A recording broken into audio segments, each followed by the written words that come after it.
afternoon and thank you very much for joining us on KTN Newsdesk on the 6th day of May 2016. My name is Akisa Wandera. Now, controversial businessman Jacob Juma was shot dead by gunmen while driving to his current home in Nairobi last night. Police say he was blocked and shot several times, but nothing was stolen from him, according to a report filed in the occurrence book at the Karen police station. Juma was known for courting controversy on various issues on his Twitter handle when commenting on topical issues of the day. He was the director and the proprietor of Cortec Mining Kenya Limited, and in what appears to have been a premonition on his death, Juma tweeted on March the 25th that, and I quote, "Freedom is expensive. Death is a must for everybody. I will not fear death and stay in comfort zone as majority of Kenyans suffer anymore." End of quote. Juma's killing was among trending topics on Twitter this morning, with Kenyans urging authorities to thoroughly investigate and prosecute those responsible.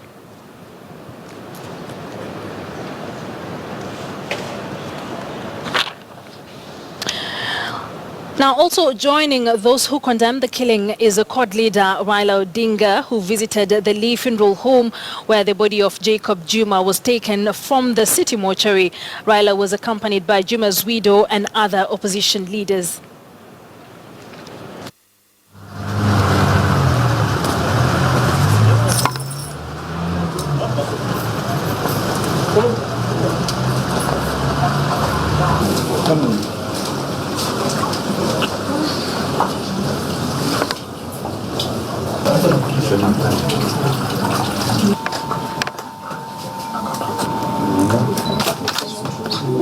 You cannot have a situation where security agencies which are hired to protect people, the ones who shoot people with impunity, they know that nothing will happen. So this is a challenge to those who are running this country. Tell them that you can kill as many as you like, but ultimately the people will resist. So I urge the president to go out of his way and do what he was mandated to do, and he took an oath of office to do: protect the Constitution, defend and protect the Constitution, which protects the lives of each and every Kenyan.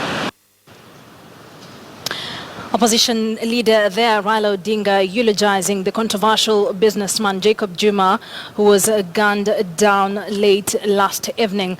But there has been a lot of questions on who Jacob Juma really is, given the kind of reaction that his death has attracted, of course, on the social media and outside. Let us just take a look at who Jacob Juma really is. A controversial businessman, as I have mentioned. He is a contractor with interest in mining. He also has some interest in large-scale farming, real estate and construction.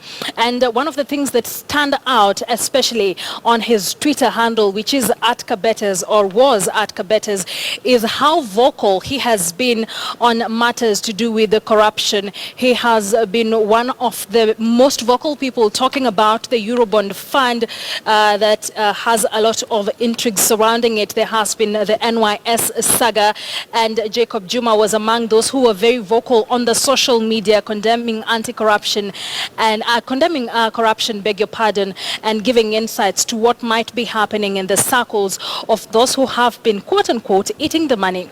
Now, of course, let us take a look at the controversial cases that have involved Jacob Juma over the time. There was a case between Juma and the Nairobi Cereals and Produce Board, of which his company, the Erad Supplies, was suing the NCPB for 500 million Kenya shillings for alleged breach of a contract. We also had a land tussle between Jacob Juma, a 250-acre land tussle between Juma and former President Moi's daughter called Jennifer. This is a case that culminated to them going to court, and the case is still on at the Court of Appeal. Of course, former President Daniel Arap Moi tried to solve the issue amicably, but it couldn't, hence it being taken to the court.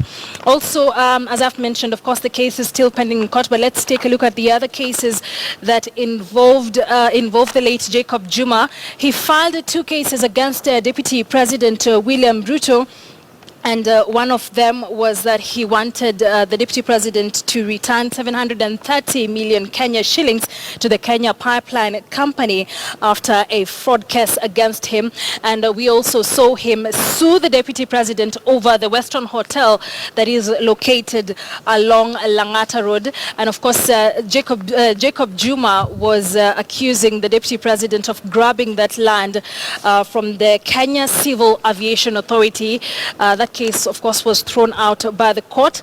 We also have Jacob Juma sued the then Mining Cabinet Secretary Najib Balala over cancellation of mining license. And here, the controversial businessman was accusing CS Najib Balala of demanding for an 80 million shillings bribe for him to have his mining license back. And as we had mentioned earlier, he has interest in mining, and his company is called Kotek Limited. These are some of the controversial cases that we've seen Jacob Juma take to court. He had a lot of controversies surrounding him, but of course this is a case that we will definitely be keeping you up to date on, even as investigations into his death continue. All right, for a week now, what has been topping our headlines has been the Huruma tragedy, where as of now we have a death toll of 40 people. The KTN News Desk has definitely been keeping you up to date, giving you a mirror-to-mirror update on the same, or a wall-to-wall update on the same. Let us now join our reporter, Timothy Otieno, who is on the ground to give us the latest from that side. Thank you very much, Timothy, for joining us. Just give us the update of where we are now as far as the numbers are concerned. Well, thank you so much, Akisa. As it stands right now, the death toll has since risen to 42. In the last hour, 2 bodies have been pulled out from the rubble behind me. So the death toll has risen to 42. 2 bodies, that was of a mother and her child. But of course, the number of rescued alive also has risen to 140 after 4 people were rescued yesterday. But unfortunately, we have been able to confirm that out of the 4, 1 of them indeed did unfortunately pass away as she was being taken to hospital, to the Kenyatta National Hospital. So she died en route. So far 3 people have left this building alive. The number of missing still stands at 71 so far. Yesterday it was 70, but 1 person has indeed reported their kin missing from the Kenya Red Cross. We were speaking to Pius Masai, who is the incident commander here at the site of the collapsed building, and they say that 80% of the work has since been done, and they estimate within the next 24 hours to the next 48 hours, then they could be done with the entire operation. And there's actually a sketch that I've been able to get from the National Disaster Management Unit that they are exclusively using to direct traffic in regards to this rescue operation. And one of my colleagues is holding the sketch up for me, Akisa. Basically, this is the area where the building collapsed. And this is the building that is estimated to be about 80 meters long and 30 meters wide in diameter, the 7-story building that collapsed on Friday. So this is actually the focus and the central point in which the operation is taking place. As you can see, it's a building that was just next to the Nairobi River, about a meter or 2 close to the river, which is a waterway, and this has been attributed largely to the reason why it collapsed. Now, this CP that you're seeing just next to the building is the command post, and that is where the Kenya Red Cross and the National Disaster Management Unit have been meeting on a daily basis in the morning and in the evening to brief each other just on the progress of the operation so far. And basically, this pathway that leads up to where the collapsed building is the only accessible point into and out of the site where the building collapsed. behind the building on these dotted two boxes are actually other buildings. So operations have been temporarily paralyzed on these two ends, and that is the back of the building in which collapsed. So the only route in which the rescuers as well as the members of the Kenya Red Cross can access the building is during this on this pathway that leads to the main road that leads to either Mathare North to the left or Huruma Corner to the right. But just further end is the CDF Social Hall, and this is where most of the survivors of the building have been housed. And this is where it's just about a 5 to 10 minute walk from the site of the collapsed building, and it's currently housing just about 200 people, Akisa. So that's just a brief sketch of the operation coming from the National Disaster Management Unit, and that is how they have been able to continue with the operations. Of course, the nearby building have since been evacuated. The CEC for planning from Nairobi County also did talk to the media, and they have said that they have earmarked 8 buildings in this area that will be going down anytime from today and moving into the weekend. They are warning people and they are cautioning. Actually, right now there's a team that has left the site to urge people to move out of buildings that have been earmarked for demolition within the next 48 hours, Akisa. So that is the status as it is right now. The death toll has risen to 42, 140 have been rescued, and 71 still remain unaccounted for. All right. Thank you very much, Timothy, for that report. Timothy, they're giving us a status report on how the operations are ongoing in Huruma, even as the death toll now reaches 42, 71 still missing, and 140 rescued. And according to officials, 80% of the operation is done, and they are hopeful that within the next 48 hours, they will be done with sorting out the debris there. But moving on, a bill to entrench two-thirds gender rule was yesterday rejected by members of parliament despite spirited lobbying by women parliamentarians. The legislators for a second time went against pleas by ODM and TNA chairman John Badi and Johnson Sakaja respectively to have the laws passed. The bill was supported by a paltry 178 members, far below the required 233 votes. Out of the 180 members of parliament present, 16 voted against the bill, while 5 did not vote. The House has 349 members, and as many as 150 did not show up, or rather did not vote. President Uhuru Kenyatta and CORD leader Raila Odinga had earlier urged MPs in the Jubilee coalition to turn up in large numbers to pass the bill into law. So what next after the flop? After the flop, I beg your pardon, to that perspective, I'm now joined from our City Centre studios by Jesse Odwor, who is an advocate of the High Court, just to see some of the other options that can be explored with regards to the same. Thank you very much, Jesse, for joining us.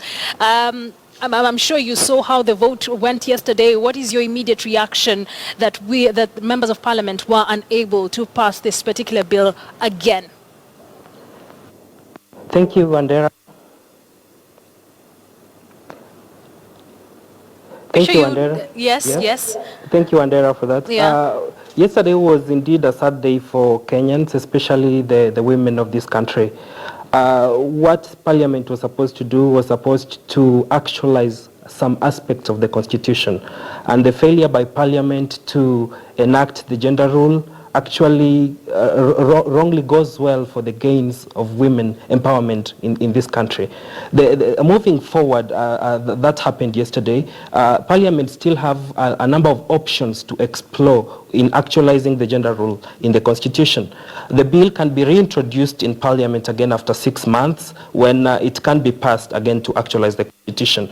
And then there is also another bill that is being that is at the hands of the Legal Affairs Committee of Parliament.